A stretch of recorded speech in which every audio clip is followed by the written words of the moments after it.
감사합니다. 오늘 수련의 이제 첫 번째 시간 하나님의 말씀을 같이 공부합니다.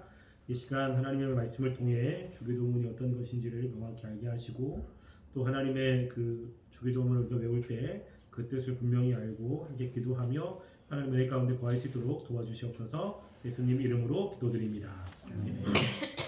네. 우리가 지금 주기도문을 같이 살펴보고 있죠. 그래서 주기도문을 두 번을 살펴봤습니다. 두 번은 아직 주기도문을 들어가기 전에 주기도문이 어떤 것인지에 대해서 살펴봤습니다. 주기도문은 예수님께서 예수님을 믿는 사람들이 하나님의 나라를 위해서 어떻게 살아야 할 것인지 그것을 기도문에 담은 내용이라고 이야기했죠. 우리가 예수님을 믿는 사람으로서 하나님의 나라를 위해서 사는 사람들입니다. 그러면 하나님의 나라를 위해서 우리가 무엇을 할 것이냐? 그게 주기도문 안에 있는 내용입니다. 그래서 유대인들은 기도가 삶이었고 기도가 굉장히 그들에게 중요한 것이기 때문에 기도의 내용에 그 하나님이 원하시는 것을 담아서 날마다 기도를 했습니다. 그러니까 날마다 그 주님이 원하시는 삶을 생각하면서 살았던 것을 우리는 살펴볼 수 있습니다. 그래서 주기도문의 내용은 굉장히 중요한데요. 주기도문은 총 서론과 결론 그리고 6개의 기도문으로 되어 있습니다. 그래서 우리가 이제 이번 돌아온 주일부터 이제 하나씩 살펴보게 될 건데요. 그래서 첫 번째 세 가지는 하나님을 위한 거예요. 그래서 먼저는 하나님의 이름이 거룩히 여김을 받으시고, 그리고 두 번째는 뭐죠? 두 번째는 나라가 임하시고, 그리고 세 번째는 뜻이 하늘에서 이루어진 것처럼 땅에서도 이루어집니다. 그러니까 이 세 가지는 하나님에 관련된 거잖아요. 하나님의 이름, 하나님의 나라, 하나님의 뜻이 이 땅 가운데 이루어지길 위해서 기도하는 겁니다. 이게 우리에게 굉장히 중요한 기도 제목 중에 하나잖아요. 근데 그것만 중요한 게 아니라 우리의 인간은 영과 육으로 되어 있어요. 우리가 영혼만 있지 않습니다. 그러니까 우리가 영과 육으로 되어 있기 때문에 육적인 부분도 분명히 필요하죠. 그래서 우리가 영적인 양식, 말씀만 계속 듣는다고 해서 살아갈 수 있는 게 아니라 우리가 육적인 부분들도 필요합니다. 맛있는 것도 먹어야 되고 또 사람도 만나야 되고 그리고 피곤하면 잠도 자야 되고, 그러니까 우리가 이 두 가지가 같이 필요한 겁니다. 하나님의 나라를 위해서 우리가 살아갈 때 그러면 우리가 하나님의 나라를 위해서 살아가려고 하면 우리가 먹는 것도 필요하고 또 체력도 필요하고 능력도 필요하고 그리고 어떤 직장도 필요하잖아요. 그래서 네 번째 기도가 뭐냐면 우리에게 일용할 양식을 주옵소서. 이게 이제 들어가는 겁니다. 그래서 우리가 하나님 나라를 위해서 살려면 우리가 그냥 영적인 사람이 아니라 이 세상에 발을 딛고 살고 있기 때문에 이 세상에서 우리가 필요한 것들이 있어요. 필요한 것들을. 그래서 일용할이라는 것은 하루치, 양식이라는 것은 뭐냐면 우리가 이 세상에 필요한 모든 것들을 대표해서 양식이라고 표현을 합니다. 그래서 우리가 이 땅에서 필요한 것들을 하나님께 기도하는 것도 거기 들어가 있습니다. 그리고 다섯 번째는 그 다음에 뭐죠? 그 다음에 다섯 번째는 시험에 들게 하지 마옵시고가 있죠. 그래서 우리가 이 땅에서 하나님 말씀대로 살아갈 때 이 마귀와의 싸움이 있잖아요. 그럼 마귀가 우리를 말씀에서 떠나게 만드는 것, 이것을 시험이라고 이야기를 합니다. 그러니까 하나님의 말씀대로 살아갈 때 내가 시험에 들면 말씀대로 못 사는 거예요. 내가 주일을 열심히 하는데 여러 가지 상황 때문에 마음이 상했어. 그래서 하나님이 원하시는 그 마음에서 벗어났어요. 말씀대로 살고 싶지 않아. 이런 마음이 들면 이것을 시험에 든다고 이야기를 하잖아요. 시험에 들면 말씀대로 살 수가 없어. 그러니까 시험이라고 하는 것이 기독교인에게는 굉장히 중요한 겁니다. 그래서 예수님이 그것을 주기도문 안에 넣은 거예요. 뭐냐면 시험에 들게 하지 마옵시고 다만 악에서 구하옵소서 라고 하는 내용이 거기 들어가 있습니다. 또 우리가 마지막으로 예수님께서 우리에게 주신 기도 제목이 뭐냐면 이 죄를 용서하는 거예요. 내가 우리에게 죄 지은 자를 용서해 주시는 것처럼 나의 죄를 용서해 주옵소서 라고 이야기를 하거든요. 그러니까 우리가 사람과 사람 관계에서 누군가가 나에게 실수를 하거나 잘못을 할 수가 있어요. 그냥 그렇지 않고 살아가는 관계는 아무도 없잖아요. 그러니까 부모님과 자식 관계에서도 부모님이 자녀들에게 잘못할 수도 있고 자녀가 부모에게 잘못할 수도 있습니다. 그럴 때 중요한 것은 우리가 그 사람들을 용서하는 겁니다. 용서. 그래서 이 용서가 굉장히 중요해요. 여러분 교회를 보면 교회가 이렇게 분쟁이 있거나 아니면 이렇게 등을 진 사람들이 되게 많습니다. 그러니까는 처음엔 잘 지나다가 시간이 조금 지나면서 서로 상처를 주게 되고 실망을 하는 일들이 벌어지잖아요. 그러면 그것을 내가 용서를 해야 되는데 용서가 안 되는 거야. 그러면 자꾸만 미워하게 되고 그것이 쌓이면 관계가 깨지는 일들이 벌어지잖아요. 그러면 우리가 주님 안에서 한 몸으로 하나님의 일을 감당해야 되는데 자꾸만 싸우면 분열이 일어납니다. 그러면 분열이 일어나는 사람들은 주님을 위해서 살아갈 때 한 몸으로 같이 힘을 합하여 주의를 감당할 수 없잖아요. 그러니까는 예수님이 뭘 얘기하면 용서가 되게 중요해요. 용서가. 그러니까. 그런데 이 용서가 얼마나 중요하냐면 내가 다른 사람들을 용서해 주는 것처럼 하나님이 나를 용서해 달라고 이야기합니다. 그러니까 우리가 하나님의 은혜를 경험하기 위해서는 하나님이 우리가 죄 지은 것들을 용서해 주어야 은혜를 베풀 수 있잖아요. 그러니까 하나님이 용서하지 않으면 우리는 하나님께 어떠한 것도 간구할 수가 없습니다.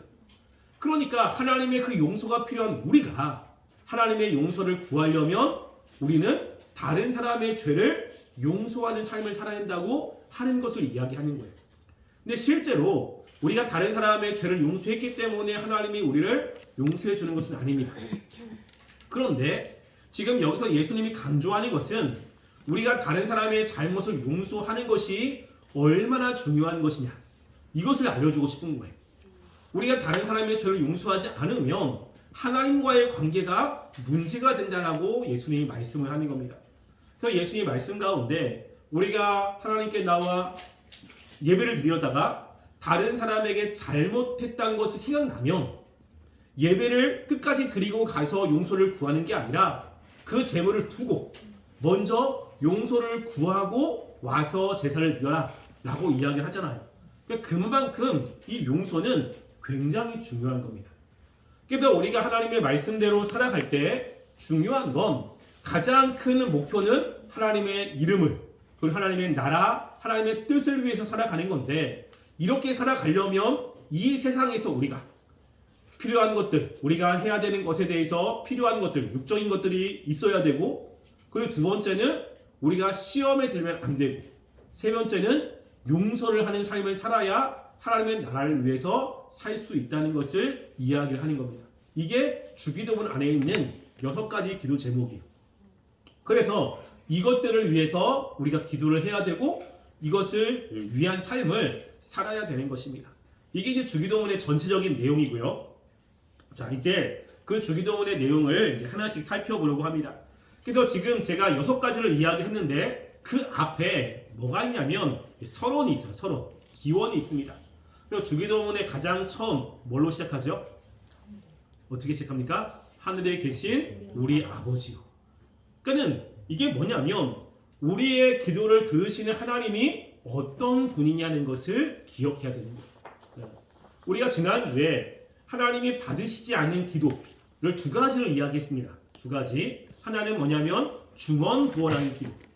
그리고 또 하나는 외식하는 기도를 이야기했어요. 그래서 외식하는 기도는 우리가 기도는 하나님께 드려야 되는데 하나님이 아니라 자꾸만 누구를 신경을 쓰냐면 다른 사람을 신경 쓰는 거예요. 그래서 기도할 때 다른 사람이 내 기도를 듣고 야, 저 사람 기도를 잘하는구나 라는 소리를 듣고 싶은 거예요. 그래서 다른 사람들이 듣는 그런 장소에서 기도를 큰 소리로 하면서 미사여구를 붙이고 오랫동안 기도하고 그리고 열심히 기도하는 모습을 보이는 거죠. 근데 예수님께서는 하나님께서는 하나님께 집중해라 라고 하면서 기도의 대상을 이야기합니다.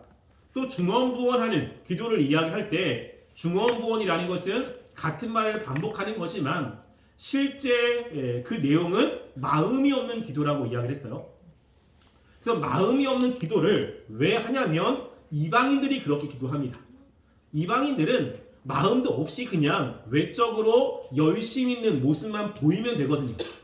왜냐면 그들이 믿고 있는 신이 그런 신이에요. 그런 신. 그래서 우리가 하나님께 기도할 때 중요한 모습은 우리가 하나님이 어떤 분인지를 명확히 알아야 돼요. 그 예수님이 뭐라고 이야기하냐면 우리의 하나님은 우리의 모든 것들을 아신다 라고 이야기를 하잖아요. 그러니까 우리가 기도하는 우리가 믿고 있는 하나님이 어떤 분이냐라는 것은 굉장히 중요한 겁니다.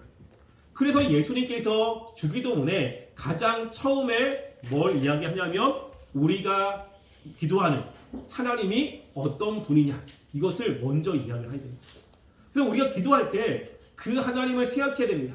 그러니까 우리는 기도할 때 하나님 우리의 필요한 것들을 아뢰는 것에 관심이 있지만 실제로 우리의 기도를 들으시는 하나님의 성향이 어떤 거냐, 하나님이 어떠한 성품을 가지고 있느냐, 이것은 굉장히 중요한 겁니다.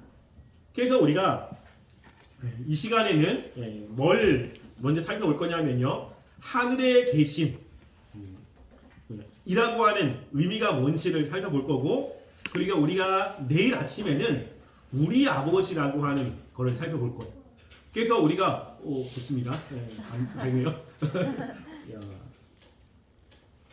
그래서 우리가 이제 하늘에 계신이라고 하는 것이 어떤 의미냐라는 것을 생각을 할 겁니다. 자, 먼저 하늘에 계신이라고 하는 것은 어떤 의미가 있냐면요, 하나님은 살아계신 하나님이다라고 하는 의미가 있어요. 그러니까 하늘에 계신 존재예요. 계신. 그러니까 하나님께서는 살아있는 분이잖아요. 하나님은 영이십니다. 여러분, 하나님은 영이시잖아요. 그래서 우리가 예배를 드릴 때 영과 진리로 예배 드리잖아요. 하나님이 영이라고 하는 것은 어떤 의미일까? 하나님이 영이시다. 어떤 의미인 것 같아요? 무소부재하시다. 하나님이 영이시다. 어떤 의미인 것 같아요? 네. 알겠습니다. 네. 자, 하나님이 영이시다의 가장 중요한 의미는요, 안 보인다는 거예요. 이게 영은 보이지 않습니다. 육만 보이는 거잖아요. 하나님은 안 보이는 존재예요. 그렇기 때문에 우리가 하나님을 믿는다고 이야기했을 때 안 보이니까 하나님이 안 계신 것처럼 생각을 할 수 있습니다. 왜냐하면 눈에 보이지 않기 때문에. 그래서 구약에도 보면 하나님을 직접적으로 본 사람은 아무도 없어요. 왜냐하면 하나님을 보면 우리는 죽습니다. 우리의 몸은 하나님이라고 하는 분의 영광을 감당할 수가 없어요. 이걸 알 수 있는 것 중에 하나가 뭐냐면, 이제 내일 아침 되면 해가 뜨잖아요. 그러면 우리가 해를 이 눈으로 직접 선글라스 안 끼고 눈을 쳐다보면 눈이 너무 부셔요. 의지를 가지고 내가 태양을 꼭 봐야겠다, 한 3분 정도만 봐야겠다 해서 눈을 이렇게 해가지고 보면 시간이 점점 더 지나면 어떤 현상이 벌어질까요? 실명이 됩니다. 실명. 예. 왜냐하면 그 태양의 강력한 빛을 우리의 몸이 감당할 수가 없어요. 그래서 시신경이 이제 마비가 되고 그 시신경에 문제가 생기는 겁니다. 그래서 우리는 우리의 몸을 보호하기 위해서 우리의 몸이 감당할 수 없는 상황이 되면 보호하기 위해서 눈을 감게 돼요. 여러분, 우리 몸이 독극물도 그렇거든요. 보통 보면 이게 농약을 먹고 죽잖아요. 근데 여러분 그거 아세요? 농약이 굉장히 우리 몸에 해를 가하잖아요. 그것을 먹으면 목에서 그것을 넘어가지 못하도록 목을 조입니다. 그래서 안 넘어가요. 이게 그냥 다 나오거든요. 그래서 농약을 먹는 사람들은 대부분 술을 먹습니다. 술을. 그래서 얘가 열릴 수 있도록 해야 하는 거거든요. 왜냐면 우리 몸을 해하는 그 강력한 성분이 들어오면 우리 몸은 거부하게 되어 있어요. 이게. 그래서 그것이 못 들어오게 하거든요. 그래서 눈을, 햇빛을 볼 때 눈이 부시고 자꾸만 깜빡거리는 이유가 이제 그런 이유예요. 근데 우리가 태양을 봐도 그런데 하나님은 훨씬 더 강력한 분이거든요. 그러니까 하나님을 보면 우리는 죽어요. 그래서 하나님을 볼 수가 없습니다. 구약에 하나님을 보고 싶어서 하나님께 보여달라고 기도한 사람이 있어요. 혹시 기억나는 사람 있나요? 하나님을 보여주세요. 기도한 사람이 모세가 모세가 하나님을 보여달라고 그랬어. 근데 하나님이 뭐라고 하냐면 나를 보면 안 되고 내가 뒷모습만 살짝 보여주겠다. 근데 모세가 하나님의 뒷모습만 봤거든요. 뒷모습만 봤는데 그 다음에 어떤 현상이 일어나냐면 모세의 몸에서 광채가 나가지고 이스라엘 백성이 모세를 볼 수가 없는 거예요. 모세를. 그래가지고 이스라엘 백성에게 올 때 모세는 수건을 가리고 이스라엘 백성이 얘기하고 그리고 혼자 있을 때는 수건을 벗고 이랬거든요. 하나님의 영광이 너무 강력해.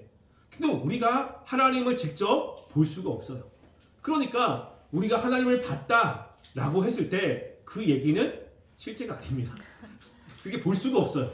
뭐 환상 가운데는 뭐 볼 수 있겠지만 육안으로 하나님을 보고 하나님을 만났다라고 하는 건 거짓말입니다. 왜냐하면 그렇게 볼 수가 없어요, 우리가. 그러니까 안 보이니까 하나님이 계신다고 여겨지지 않거든요. 그런데 이 세상에 있는 자연이 하나님이 존재한다는 것을 명확하게 알려줍니다. 그래서 우리가 제가 이제 주는 거 보면 로마서 1장 19절부터 20절 말씀 보면 함께 읽어볼게요. 읽겠습니다. 시작. 이는 하나님을 알만한 것이 그들에게 보임이라 하나님께서 이를 그들에게 보이셨느니라. 창세로부터 그의 보이지 아니하는 것들 곧 그의 영원하신 능력과 신성이 그가 만드신 만물에 분명히 보여 알려졌나니 그러므로 그들이 핑계하지 못할지니라. 여기 보면요, 이 세상에 하나님이 알만한 것들이 다 있어요. 뭐냐면 이 자연 만물 있잖아요. 그러니까 이 세상에는 어떤 물건들이 있는데 그 물건들은 누가 만들어야 되는 거예요. 누가 만들어야 존재하잖아요. 그런데 우리가 이 세상에 있는 이런 물건들만이 아니라 이 자연을 넘어서 우주는 인간이 우주를 만들지 않습니다. 그렇죠? 그럼 이 우주를 만드는 어떤 분이 계시는 거예요? 이게 그러니까는 그 분이 이제 하나님인 거죠. 그러니까는 이 우주보다 뛰어나신 분은 신밖에 없습니다. 그러니까 신이 이 세상을 이렇게 만드는 거잖아요. 그런데 여러분 그 과학을 정말로 열심히 공부하는 사람들은 깜짝 놀라는 것 중에 하나가 뭐냐면요, 자연의 그 질서예요, 질서. 그러니까는 우리가 태양을 중심으로 이제 뭐 수금지와 쭉 있잖아요. 근데 거기에 거리와 그리고 그 항성들의 크기가 다 다르잖아요. 그런데 만약에 그 항성 중에 크기가 조금이라도 작거나 크면 이게 돌다가 행성들이 튀어져 나갑니다. 이게. 그러니까 정확하게 그 자리에서 정확하게 계속 움직여야 되는 거예요. 조금의 오차도 없이. 오차가 생기면 우주는 날아가요. 지구는 폭발하거든요. 그런데 우리가 인간이 가장 최첨단이라고 만드는 것이 컴퓨터입니다. 컴퓨터. 그런데 컴퓨터도 계속 사용하다 보면 오류가 생겨요. 오류가. 자꾸만 이제 버벅거리기도 하고 그리고 뭔가 오류가 생기잖아요. 그러면 포맷을 다시 해야 되는 거지. 그런데 우주는 지금 뭐 과학들이 뭐 2억 년이다 뭐 몇억 년이 하는데 그 기간 동안에 오차 없이 계속 움직입니다. 계속. 이게 누가 그렇죠? 하나님이 그런 걸 만드는 거예요. 그는 이런 것들을 보면서 하나님이 계신 것들이 나타나거든요. 그래서 존 뉴턴이 이런 말을 했습니다. 존 뉴턴이 인체의 신비, 자연의 신비, 우주의 신비를 보고도 하나님을 믿지 않는 사람이 있다면 미친 사람이거나 정직하지 못한 사람일 것이다 라고 이야기하는 거예요. 그러니까 이 세상의 인간과 자연의 신비를 보면서 하나님이라는 존재를 믿지 못하면 미치광경이라는 거예요.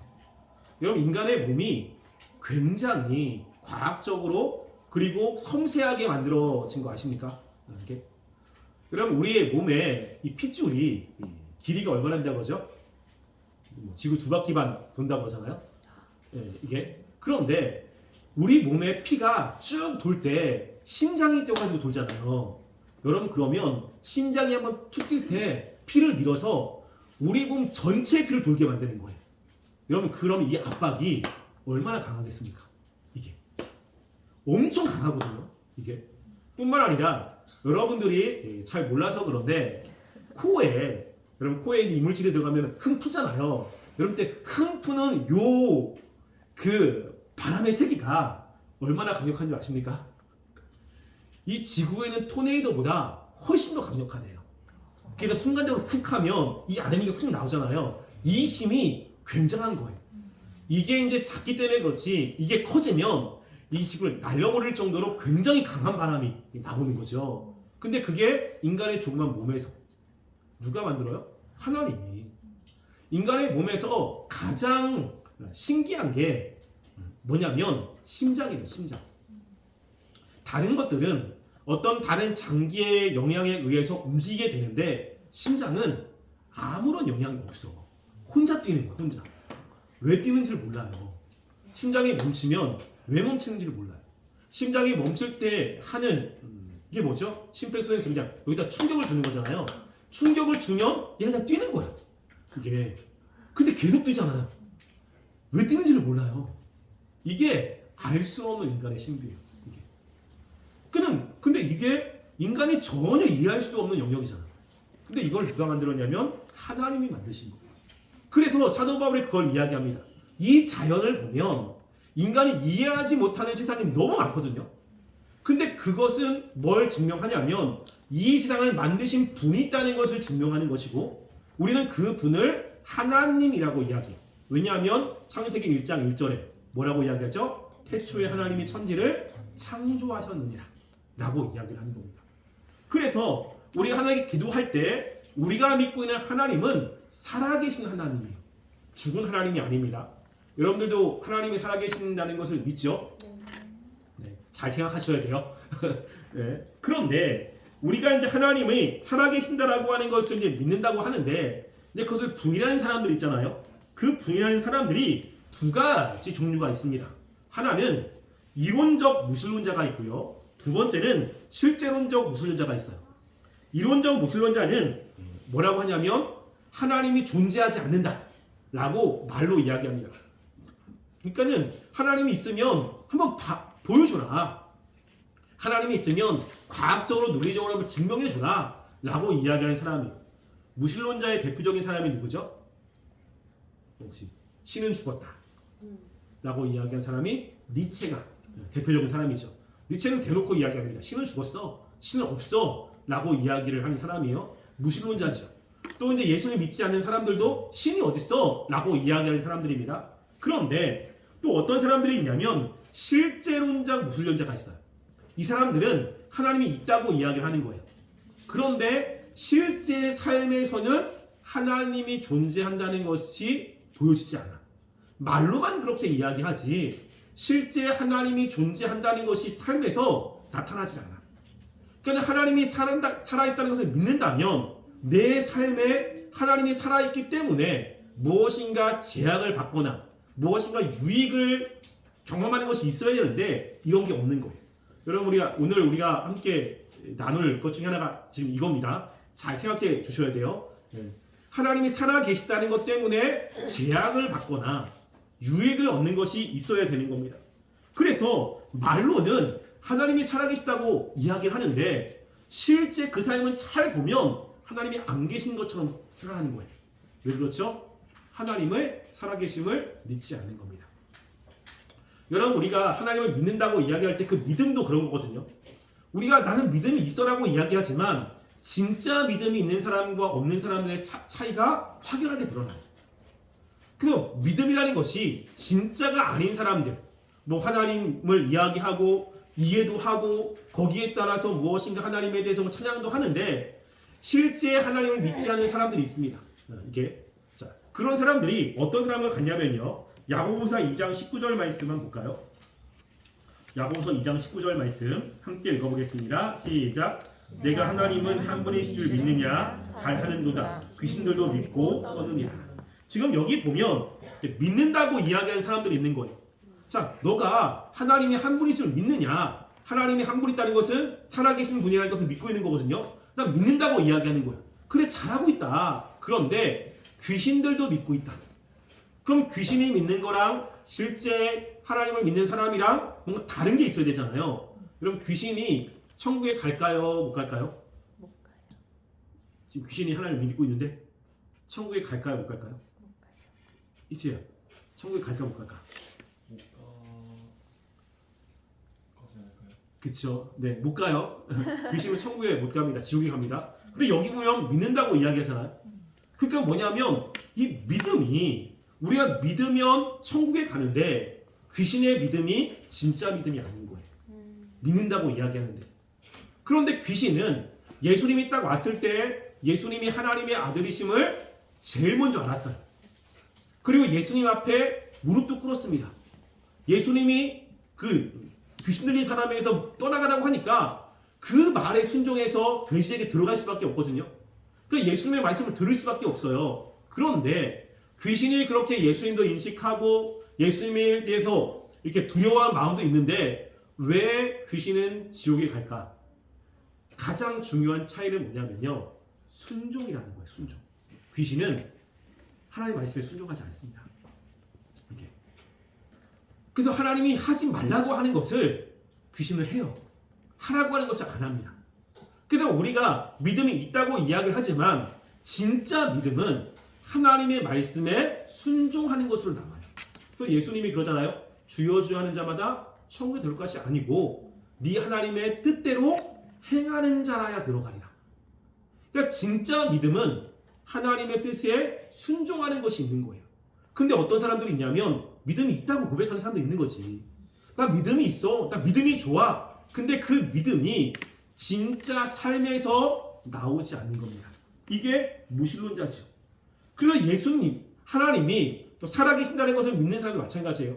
고백만이 아니라 실제 삶에서 하나님이 살아계심을 분명히 보여주는 사람들이 있는 거예요. 그런 사람들이 바로 구약에 있는 사람들이거든요. 그 중에 우리가 히브리서 11장 6절 말씀 볼게요. 히브리서 11장 6절 말씀 함께 읽어보겠습니다. 시작. 믿음이 없이는 하나님을 기쁘시게 못하나니 하나님께 나아가는 자는 반드시 그가 계신 것과 또 그가 자기를 찾는 자들에게 상 주시는 이심을 믿어야 할지니라. 여기 보면요. 믿음이 없이는 하나님을 기쁘시게 못해. 근데 하나님께 나아가는 자는 무엇을 믿어요? 반드시 그가 계신 것과 뭐죠? 살아계신 거예요. 하나님이 지금도 살아계신 것을 믿고 그가 자기를 찾는 자들에게 상 주시는 의심을 믿어야 되는 겁니다. 그렇게 하나님이 살아계심을 못 믿는다면 상 주시는 것도 못 믿는 거죠. 그러니까 창세기 1장에 하나님이 천지를 창조하셨다. 하나님이 세상을 창조했다는 것을 못 믿는 사람들은 그 나머지 다 못 믿는 거예요. 이제. 그래서 하나님에 대한 인식이 살아계심에 대한 인식이 있는 사람과 없는 사람의 차이는 그렇습니다. 제가 어제도 그죠? 그게 있거든요. 뭐냐면 이렇게 운전을 하잖아요. 운전을 하는데 운전하다 보면은 그 CCTV가 있습니다. CCTV가. 그래서 이제 무인 CCTV가 이렇게 있는데 그 CCTV가 때로는 그 안에 CCTV가 없이 박스만 있는 곳이 있어요. 그런데 처음 그곳에 가는 사람들은 CCTV가 있습니다라고 하면 거기 CCTV가 있는 줄 알고 그게 곳에 가면 이렇게 속도를 줄이죠. 왜냐면 CCTV에 찍히면 안 되니까. 그런데 그곳을 계속 왔다 갔다 해본 사람들은 그곳에 CCTV가 없는 줄 알아요. 그럼 어떻게 하죠? 그냥 쑥 지나가는 거예요. 그곳에 CCTV가 있다고 믿는 사람들은 내가 잘못했을 때 그 잘못이 보여지니까 무엇인가 조심하게 되는 거죠. 근데 잘못 없다고 생각하는 사람들은 조심하지 않습니다. 이게 큰 차이예요. 제가 군대 시절에 뭐가 있냐면 ATT라는 것을 띱니다. 이제 군대 간 남자들 알죠? ATT라고 하는 게 뭐냐면 나는 이제 포대가 있는데 우리의 포대에 그 상급 부대에서 와서 훈련을 얼마나 잘하는지를 계속해서 평가를 하는 거예요. 그래서 포대원이 한 70명 정도 되는데 그 평가하는 사람 10명이 와서 다 포진해가지고 그걸 다 점수를 매기는 겁니다. 그러면 포대장이 그 점수에 따라서 진급을 하거나 아니면 그렇지 못하거나 이제 이렇기 때문에 굉장히 중요한 거예요. 그럼 뭐 어떻게 하냐면 이제 군인들이 심사위원이 딱 있잖아요. 그러면 그 앞에서 오버를 합니다. 총도 딱 들고 열심히 뛰고 괜히 한번 부르고 그래서 되게 오버를 합니다. 그래가지고 막 열심히 부리는 것처럼 보이고 근데 봤는데 심사위원이 없어. 그러면 총 이렇게 메고 어슬렁어슬렁 갑니다. 이게 그러니까 누군가가 보고 있다고 느끼면 무엇인가 제약을 받죠. 근데 보고 있다고 하는 것을 느끼지 못하면 마음대로 하는 거예요. 그러니까 하나님이 살아계신다는 것을 믿는 사람들은 삶의 제약을 받습니다. 이게 그 중에 대표적인 사람이 누구냐면 요셉이라는 사람이에요. 요셉. 그 요셉이 39장 9절 말씀 한번 읽어볼게요. 39장 9절 굉장히 유명한 말씀이죠. 함께 읽어보겠습니다. 시작. 이 집에는 나보다 큰 이가 없으며 주인이 아무것도 내게 금하지 아니하였어도 금한 것은 당신뿐이니 당신은 그의 아내입니다. 그러니 내가 어찌 큰 악을 행하여 하나님께 죄를 지은가. 여기 보면 보디발의 아내가 보디발을 굉장히 모욕했습니다. 여러분 역사적인 그러한 자료를 보면요, 요셉이 굉장한 미소년이었대요. 네, 엄청나게 미소년. 그래서 어떻게 하냐면 보디발이 돈이 많은 그러한 여자잖아요. 그럼 주변에 있는 사람들과 같이 모여서 같이 차를 마시는 거예요. 그러면 그 대화 중에 하나가 이런 겁니다. 그 주변의 사람들이 너는 좋겠다. 저렇게 멋진 남자가 옆에 있어서 너무 정말 좋겠다라고 이제 이야기를 하는 거예요. 그러면 보디발의 아내가 그러면 뭐해? 그림의 떡인데 뭐 이런 대화가 있다고 이렇게 하는 거예요. 그만큼 엄청 미소년이었다는 거죠. 그러니까는 이 보디발의 아내가 아무도 없을 때 정욕의 이 사람 앞에서 이제 같이 동침하자고 요구하는 거예요. 아무도 없습니다. 거기에. 만약에 요셉이 보디발의 아내의 요청을 거절하면 이 큰 문제가 생기는 거죠. 또 거기에 응한다고 해서 누가 본 것도 아니에요. 근데 요셉이 거기서 누구를 인식하고 있죠? 하나님을 인식하고 있는 거예요. 코람 데오잖아요. 그래서 이게 하나님이 지금 보고 있는 거야. 내가 어찌 하나님께 큰 죄를 행하냐 라고 하면서 그 하나님이 보고 계시다는 것을 인식하고 있는 거죠. 그래서 그 죄에서 벗어나게 되는 겁니다. 이것 때문에 어려움은 당하긴 했죠. 그런데 요셉에게는 하나님이 살아계신 것을 믿고 있는 사람이었어요. 그래서 우리가 예배 때도 마찬가지입니다. 우리 18장 20절 말씀 한번 읽어볼게요. 자, 18장 20절 말씀 함께 읽겠습니다. 시작. 두세 사람이 내 이름으로 모이는 곳에는 나도 그들 중에 있느니라. 예수님이 말씀하는 거예요.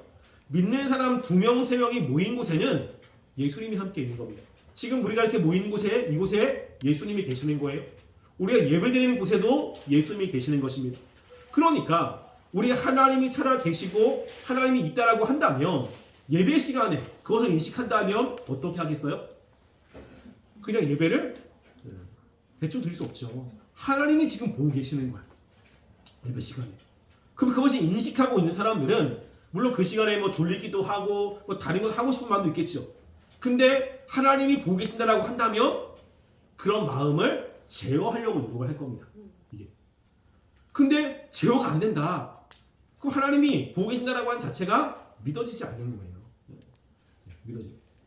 그러니까 지금 예수님이 가장 먼저 말씀한 것은 뭐냐면 하나님은 살아계신 하나님이라는 거예요. 살아계신 하나님. 이것을 인식하셔야 돼. 매일 인식하는 삶을 살아야 기도 때도 그 하나님을 인식하며 기도할 수 있는 거거든요. 하나님은 결코 죽은 하나님이 아닙니다. 근데 그 두 번째가 나오는 겁니다. 두 번째가 뭐냐면 하늘에 계신 하나님이에요. 하늘에 계신 분. 자, 그래서 예수님이 특별히 하늘에 계신이라고 한 수식어를 사용한 것은 하나님이 어떠한 존재인지를 말씀하고 있는 거예요. 그냥 단지 존재하시는 분이라는 것이 아니라 하나님이 어떤 분인지를 말씀하고 있는 건데요. 자, 예수님은 하나님을 가리켜 왜 하늘에 계시다라고 말씀을 하고 있는 것인가? 자, 그거는 단지 예수님이 하나님이 계시는 장소가 하늘이라고 하는 것을 말씀하는 것이 아니에요. 장소를 얘기하고 싶은 게 아닙니다. 왜냐하면 요한복음 8장 29절 말씀을 읽어볼게요. 요한복음 8장 29절 함께 읽어보겠습니다. 시작. 나를 보내신 이가 나와 함께 하시도다. 나는 항상 그가 기뻐하신 일을 행함으로 나를 혼자 두지 아니하셨느니라. 여기 보면요, 하나님께서 특별히 여기서 하나님은 성부 하나님을 이야기합니다. 성부 하나님이 지금 나와 함께 있어. 그러니까 하늘에 계신다고 이야기하는데 하늘에 계시면 어디 있다고요? 나와 함께 있는 거예요. 그러면 나와 함께는 지금 여기도 있는 거잖아요. 그런데 하나님께서 우리와 함께 계신다. 하나님이 우리가 있는 모든 곳에 계신다. 라고 이야기하지 않고 하필 어디에 계신다고 하냐면 하늘에 있다고 이야기하는 거죠. 무엇인가 전달하려고 하는 것이 있는 겁니다. 무엇인가. 그게 뭐냐면 자, 이 하늘이라고 하는 것은 하나님이 어떠한 능력과 그리고 어떠한 본이라는 것을 알려주는데 저 유대인에게는 우리와 유대인들의 하늘 개념이 조금 달라요. 그러니까 우리는 하늘이라고 했을 때 단수로 씁니까? 복수로 씁니까?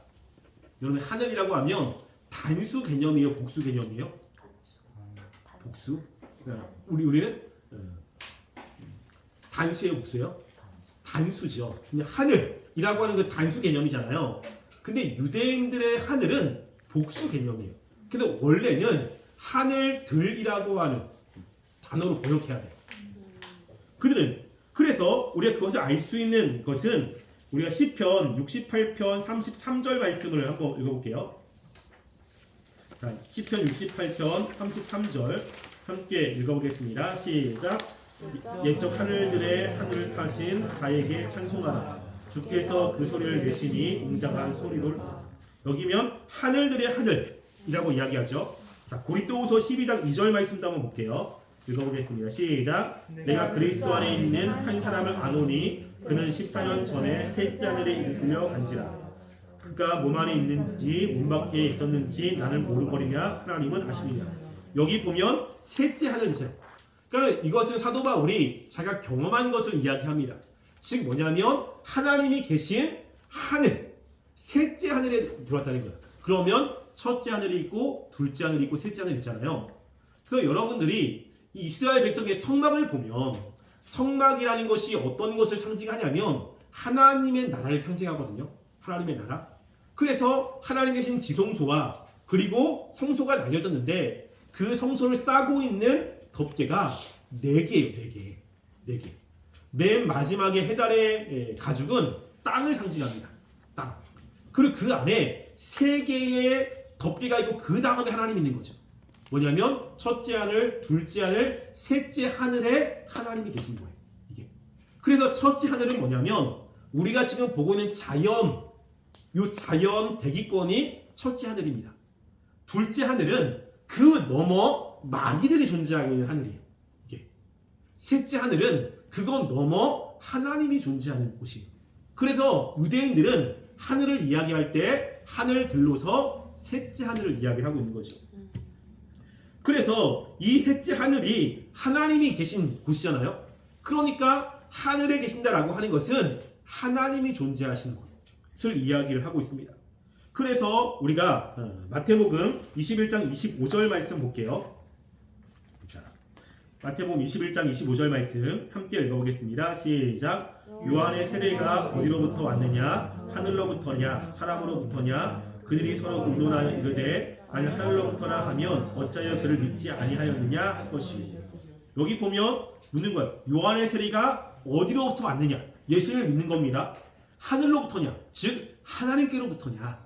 사람으로부터냐? 아니면 인간으로부터냐? 라고 이야기하는 거예요. 여기서 원래는 하나님으로부터냐? 라고 이야기를 해야 되는데 뭐라고 이야기하죠? 하늘로부터냐? 라고 이야기합니다. 왜 그러냐면 지금 이 마태복음은 대상이 유대인들이에요. 유대인들. 그러니까 유대인들은 하나님이라고 하는 단어를 쓰기가 조금 꺼려져요. 왜냐하면 10계명 중에 3계명이 뭐냐면 하나님의 이름을 망령되이 읽지 말라 라고 이야기를 하잖아요. 그러니까 하나님의 이름을 내가 잘못 사용하면 벌써 10계명을 범하는 거예요. 근데 10계명의 그 위에 있는 4계명을 범하는 것은 돌로 쳐 죽임을 당하는 죄거든요. 그러니까 내가 혹시라도 잘못해서 하나님의 이름을 함부로 사용했다가 죽임을 당할 수가 있는 거예요. 그래서 하나님이라고 하는 용어 대신 뭘로 바뀌냐면 하나님이 계신 하늘이라는 것으로 바뀝니다. 그래서 우리가 마태복음의 하늘 나라는 누가복음의 하나님의 나라와 같은 개념이에요. 그래서 지금 예수님이 그걸 이야기하는 거예요. 뭐죠? 하나님이 하늘에 계셔. 하늘에. 근데 하늘에 계신다는 이거는 뭐냐면요. 그 사람의 존재는 그 사람이 앉는 자리와 관계가 있습니다. 여러분 사극에 보면 왕이 앉는 자리에 있잖아요. 왕이 앉는 자리가 있고 영의정, 좌의정이 앉는 자리가 있습니다. 그리고 그 밑에 뭐 1품, 3품 뭐 이렇게 앉는 자리가 있잖아요. 만약에 어떤 사람이 청소를 하다가 왕의 어전 의자에 잠시 앉았어. 그걸 왕이 봤어요. 여러분 그러면 어떻게 될까요? 이거는 그래 네가 청소하느라고 잠시 힘들어서 거기 앉았구나 라고 이야기합니까? 아니면 이건 반역죄입니까? 반역죄죠. 앉으면 안 되는 거야. 자리는 그 사람이 어떤 사람인지가 나오는 거예요. 거기 앉았다는 것은 그 자리를 탐하는 거거든요. 여러분 그래서 굉장히 큰 행사 같은 데 보면 초청장을 다 보내죠. 그러면 초청장에 응한 사람들의 의자가 다 있습니다. 거기에 이름이 부착돼 있어요. 높은 사람일수록 위에, 그리고 그렇지 않은 사람 밑에 자리가 있거든요. 그 사람이 앉는 자리는 그 사람이 어떠한 존재인지를 알려주고 있는 거예요. 근데 하나님은 어디에 있습니까? 하늘에 계신 분이에요. 이 세상이 아니라 이 세상을 넘어선 셋째 하늘에 계신 분이에요. 누구도 올라가지 못한, 넘볼 수 없는 분이라는 것을 인식하셔야 돼요. 그럴 때 하나님께서 초월적인 분이라는 것이 우리에게 알려주는 것이 있습니다. 그럼 하늘에 계신다라고 그냥 말로만 아니라 이것을 믿으면 이제 전 두 가지를 이야기할 거예요. 자, 첫 번째는 뭐냐면 아무도 하나님을 대적할 수 없다 라고 하는 의미가 있어요. 이게. 그래서 시편 2편 1절부터 4절 말씀 보면 이렇게 나오죠. 함께 읽어보겠습니다. 시작. 어찌하여 이방 나라들이 분노하며 민족들이 헛된 일을 꾸미는가. 세상의 군왕들이 나서며 사람들이 서로 꾀하여 여호와 그의 기름 부음 받은 자를 대적하며 우리가 그들의 맹 것을 끊고 그의 결박을 벗어버리자 하는도다. 하늘에 계신 이가 웃으시며 주께서 그들을 비웃으시도다. 여기 보면요, 어찌하여 열방들이 분노하며 헛된 일을 꾸미고 있습니다. 열방이 화가 나서 막 자기들이 하고 싶은 그런 일들을 막 꾸미고 있는 거죠. 서로 꾀해서 뭐라고 이야기하면 여호와의 기름 부음 받은 자를 대적하자. 그들을 맹 것을 끊고 그들을 결박하자라고 이야기하는 거예요. 그러니까 세상이 여호와의 기름 부음을 받은 자는 예수님을 의미하지만 그 당시에 하나님의 사람들을 의미할 수도 있거든요. 선지자나 아니면 왕이라던가 제사장들이. 그러니까 그 사람들이 하는 것을 방해하자, 못하게 하자. 그 사람이 하는 것들을 잠깐 계속 힘들게 만들자. 이렇게 이야기하는 거예요. 근데 하나님이 뭐라고 이야기하죠? 하늘에 계신 이가 그들을 비웃고 있어요. 비웃어. 왜 비웃죠? 해봐라. 아무런 소용이 없는 거야. 근데 그렇게 비웃는 분이 어디 계시다고요? 하늘에 계신 분이에요. 그러니까 이 세상에 있는 열방들이 그리고 많은 왕들이 아무리 이 세상에서 대적하고 힘을 합치고 그래도 하나님은 콧방귀도 안 뀌십니다. 왜? 그걸 통해서 하나님의 그 털끝 하나도 건드릴 수가 없어요. 하나님이 손만 한번 지으면 다 끝나버립니다. 그거를 이해해야 되는 거죠. 우리 역대하 20장 6절 말씀도 한번 볼까요? 자, 역대하 20장 6절 읽어보겠습니다. 시작. 이르되 우리 조상들의 하나님 여호와여 주는 하늘에서 하나님이시니까 이방 사람들의 모든 나라를 다스리지 아니하시니까 주의 손에 권세와 능력이 있사오니 능히 주와 맞설 사람이 없나이다. 여기도 이야기하죠. 여호와 주는 하늘의 하나님이 아니십니까? 하늘에 계신 분이에요. 이 세상을 다스리고 통치하시는 하나님입니다. 이방 나라들의 모든 나라를 다스리지 않습니까? 그러니까 하나님의 권능, 하나님의 위엄과 맞설 수 있는 사람은 아무도 없어요. 이것을 인식해야 돼요. 이것을 인식해. 그래서 우리가 기도를 할 때 우리의 기도를 들으시는 분은 우리가 기도하는 모든 것들을 다 감당할 수 있는 분이라는 것을 인식하셔야 돼요. 우리가 때로는 우리가 살아갈 때 어려움을 닥칠 때가 있잖아요. 우리 힘으로 감당할 수 없는 일들이 있습니다. 그런데 그걸 가지고 기도하잖아요. 근데 기도할 때 하나님이 하늘에 계신 분이라는 것을 믿고 있는 사람들은 하나님이 그 문제를 해결해 줄 거라고 하는 것을 믿고 기도하는 겁니다. 이게 기도하고 나서 그것 때문에 염려나 근심이 이제 없어져야 되는 거거든요. 근데 그걸 못 믿으면 이제 기도하고 나서도 염려가 되는 거예요.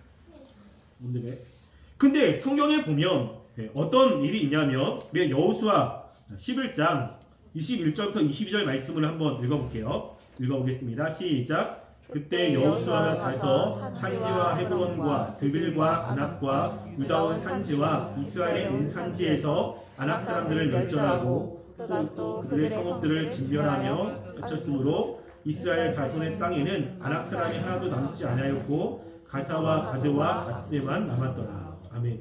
여기 보면 이 여호수아가 가나안 땅을 정복해서 그 땅을 이제 차지하잖아요. 근데 특별히 한 민족을 언급합니다. 누구냐면 아낙 사람이 거기에 하나도 남지 않았어요. 그러니까 아낙 사람이 전멸했다고 이야기하잖아요. 그러니까 이 아낙 사람만 특별하게 지금 강조해서 이야기하는 거예요. 왜 아낙 사람을 강조했을까요? 이거는 나름대로 이유가 있습니다. 왜냐하면 신명기 13장 33절에 읽지 않겠습니다. 이 사건은 가데스 바네아 사건이에요. 가데스 바네아는 굉장히 중요한 곳입니다. 그러니까 하나님이 이스라엘 백성들을 출애굽시키고 가나안 땅으로 이제 인도하시는 겁니다. 그래서 2년 동안 약속한 다음에 가나안 땅에 들어가기 전에 간 곳이 어디냐면 가데스 바네아예요. 이제 하나님이 이스라엘 백성들을 가나안 땅으로 집어넣기 위해서 마지막으로 그곳에 갔습니다. 근데 이스라엘 백성들이 우리가 이 약속의 땅을 먼저 한번 정탐하고 그리고 들어가자. 싸움을 하기 위해서는 그 지피기면 뭐 백성이잖아요. 그러니까 저걸 알기 위해서는 눈으로 봐야지. 어떠한 사람인지 어디에 살고 있는 사람인지 이것을 봐야 우리가 전투할 때 나름대로 대회를 할 수 있잖아요. 그래서 우리가 정탐꾼을 보내겠습니다.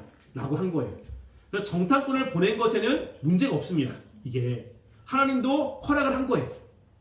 근데 문제는 뭐냐면 갔다 와서가 문제인 거죠. 딱 들어가 보니까 거기에 거인족이 살고 있는 거예요. 그 거인족의 대표가 아낙 자손입니다. 이스라엘 백성들은 400년 동안이나 종살이만 했어요. 전투를 배운 적도 없고 전투하는 전략도 모르고 날마다 했던 것이 뭐냐면 벽돌 만드는 일만 했거든요. 근데 막상 딱 들어가 보니까 전투 민족이 있는 거예요. 전투 민족. 자기네보다 키도 훨씬 크고 힘도 좋고 그리고 싸움도 잘하는 딱 봐도 굉장히 세 보이는 캐릭터인 거죠. 그러니까 그걸 보고 이들이 마음이 녹아내렸어. 뭐라고 하냐면 우리가 보니까 우리는 그들의 밥입니다. 밥. 우리가 가면 우리는 죽습니다. 그런 거야. 왜냐하면 그곳에 아낙 자손이 있습니다라고 하거든요.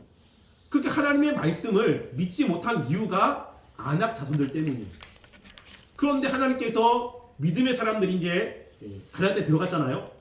그들이 가데스 바냐에서 우리는 아낙 자손 때문에 못 들어갑니다 라고 하는 아낙 자손을 이스라엘 백성들이 전멸해 버렸어요. 한 명도 남지 않았어.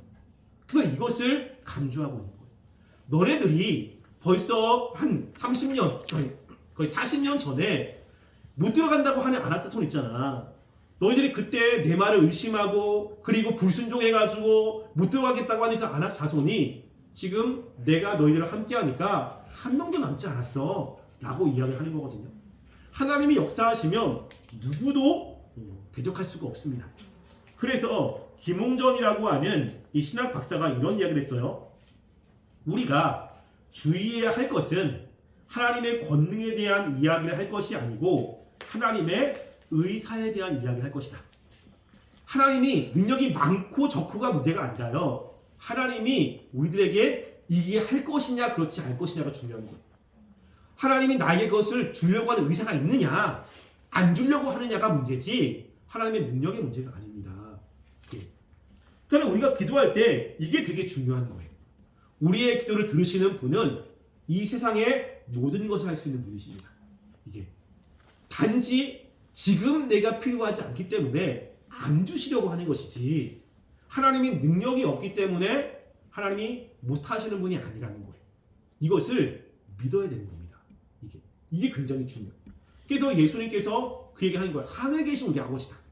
너희들이 기도하는 그 대상은 다른 분이 아니라 하늘에 그 능력이 있는 누구도 감당할 수 없는 그 전능자 하나님이라는 것을 지금 이야기를 하고 있는 것이죠.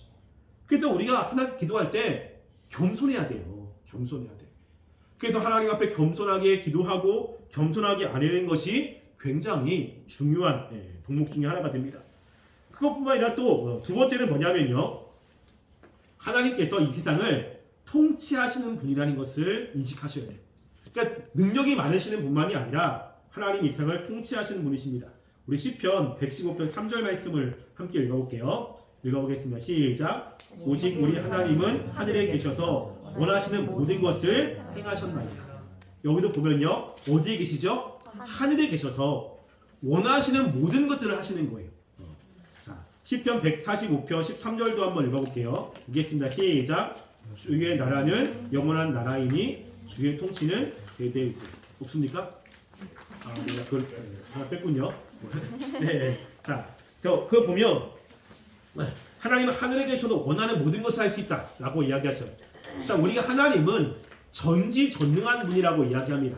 그렇죠? 전능한 분이잖아요. 그럼 전능한 분은 모든 것을 할 수 있는 거잖아요. 그 모든 것을. 근데 하나님이 거짓말을 할 수 있을까요? 이제 거짓말 할 수 있을까? 안 하시지 않을까? 거짓말 할 수 있을까? 그러면 하나님이 죽으실 수 있을까? 전능하니까. 가람아, 하나님이 죽을 수 있을까?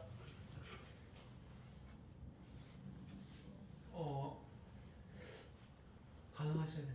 가능하지. 전능한 분이니까. 자, 그래서 우리가 그렇지, 하나님은 전능한 분이니까 모든 걸 다 할 수 있다고 생각하잖아요. 근데 하나님은 거짓말을 할 수가 없어요. 하나님은 악을 행하실 수가 없어. 그러면 무슨 전능한 분이야? 라고 얘기할 수 있거든요. 하나님은 죽으실 수가 없어. 이게 하나님이 못하시는 게 있습니다. 못하시는 게.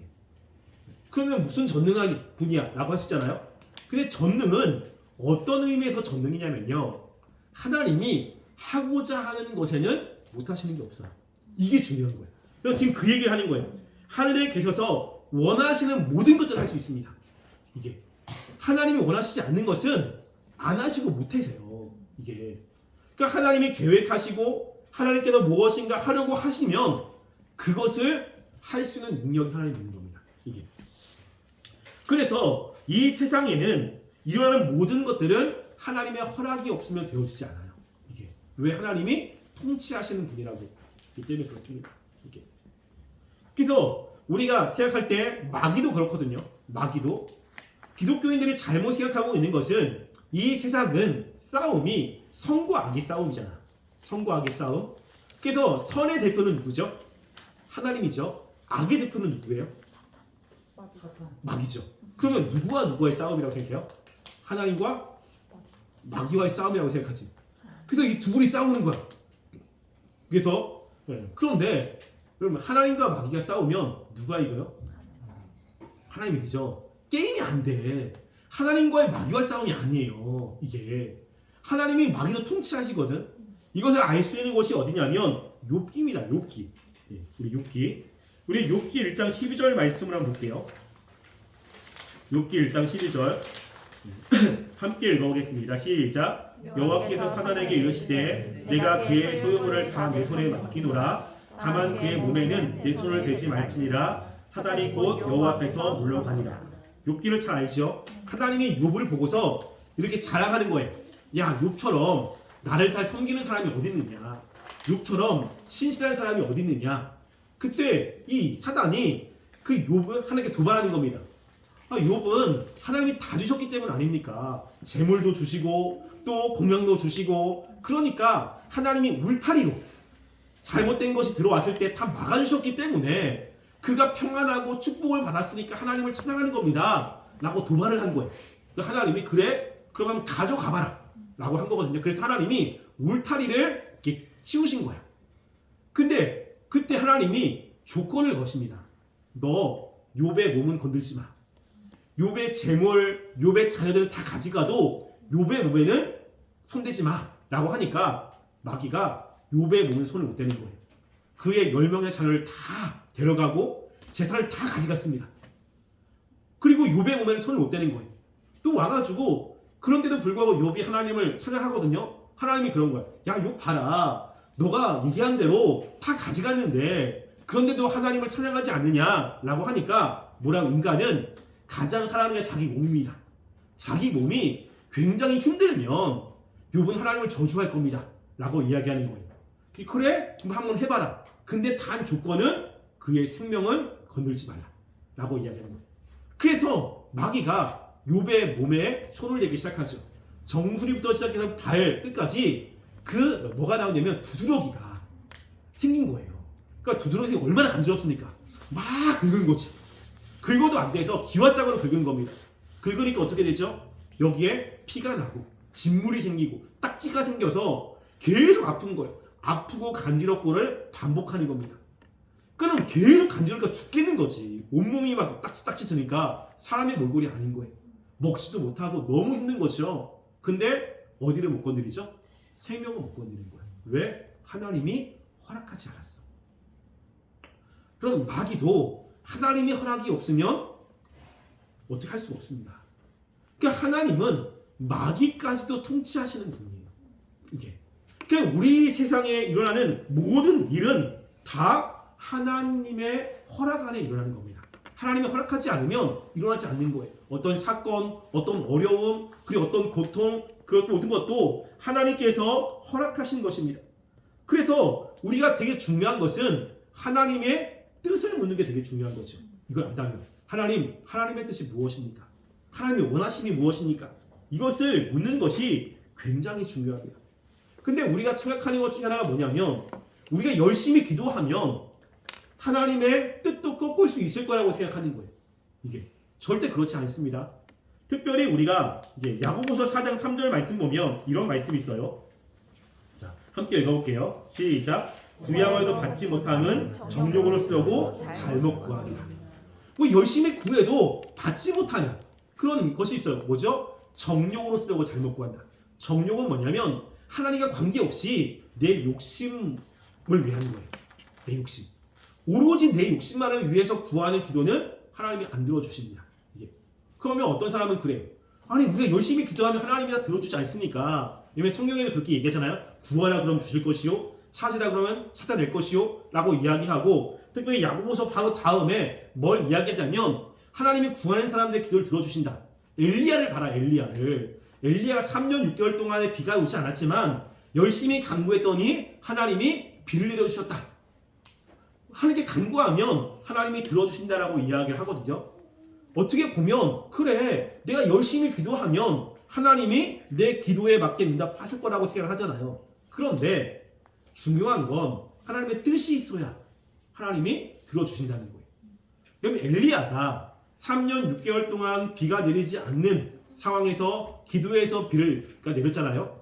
우리가 봤을 때는 엘리야가 열심히 기도해서 비가 내린 것처럼 생각이 되지만 여러분 여기상 17장 1, 2, 3절을 읽어보시면 엘리야가 아합에게 가서 갈멜산 전투를 하기 전에 하나님이 엘리야에게 찾아옵니다. 너 아합에게 가라.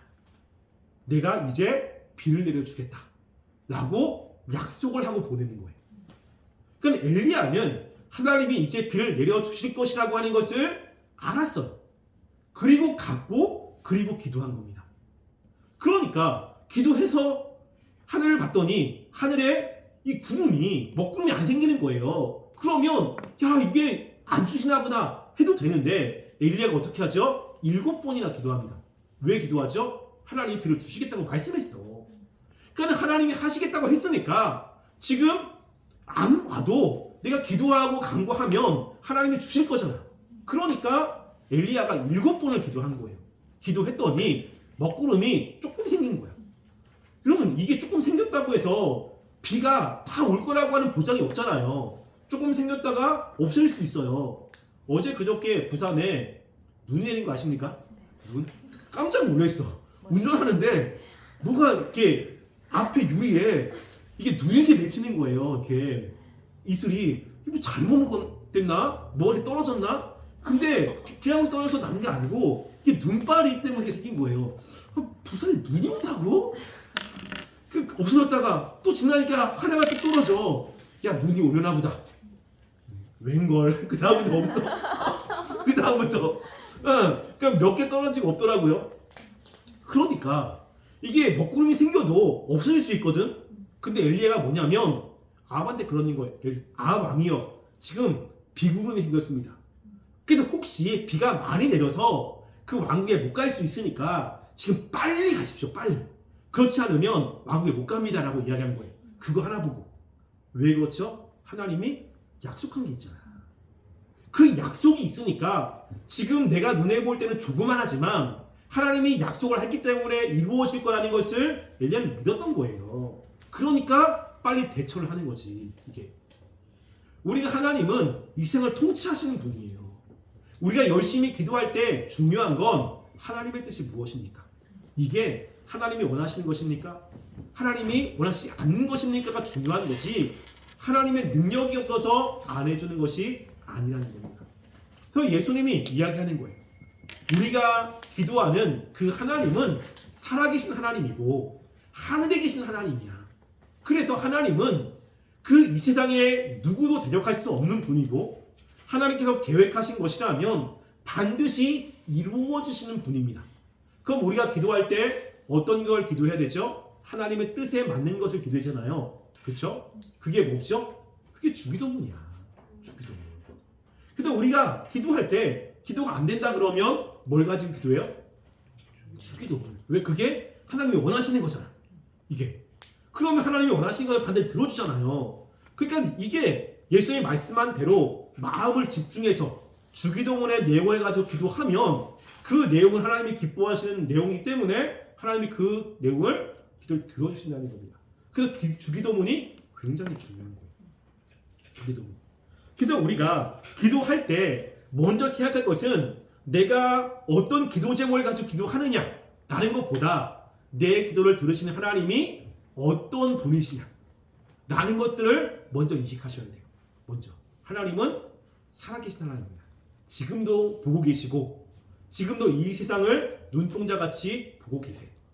그래서 우리가 맨 마지막에 보면 이 마지막에 하나님께 심판을 받잖아요. 그러니까 믿지 않는 사람도 그렇고 믿는 사람도 심판을 받거든요. 그럴 때 하나님이 우리의 외적인 것만이 아니라 이 마음속에 있는 것까지도 심판을 하십니다. 근데 어떤 분이 이렇게 얘기를 했어요. 저는 그 말에 한편으로 동의하거든요.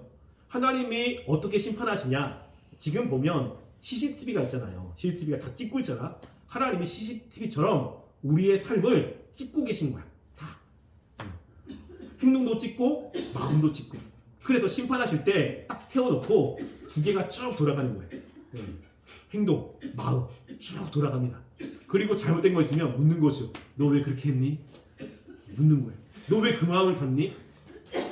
그래서 이게 어디 나오냐면 로마서에 보면 사도 바울이 뭐라고 하냐면 너희가 하나님 앞에서 너의 죄를 하나님께 직고하리라. 저는 그 말이 되게 무섭거든요. 내가 직접 그것을 얘기해야 되는 거예요. 잘못한 것을. 이게 왜 하나님이 보고 계시잖아요. 지금 살아계셔서 다 보고 계신다. 하나님의 기억력이 좋잖아요. 그걸 찍고 마지막에 그걸 가지고 우리들한테 심판을 왜 그랬어? 그때 굉장히 부끄러운 일들이 많을 겁니다. 그는 기도할 때 그걸 인식하셔야 돼요. 하나님이 살아계신 하나님입니다. 살아계신 하나님. 그리고 하나님께서는 하늘에 계셔서 능력이 많으시고 통치하신 하나님이다. 이것을 잃어버리면 안 됩니다. 일단 우리가 기도할 때 예수님이 말씀하신 하나님이 어떤 분인지를 인식하셔서 여러분들 기도하는 그런 삶이 되시기를 간절히 소원합니다. 네, 여기까지 하겠습니다. 뒤에 거는 네.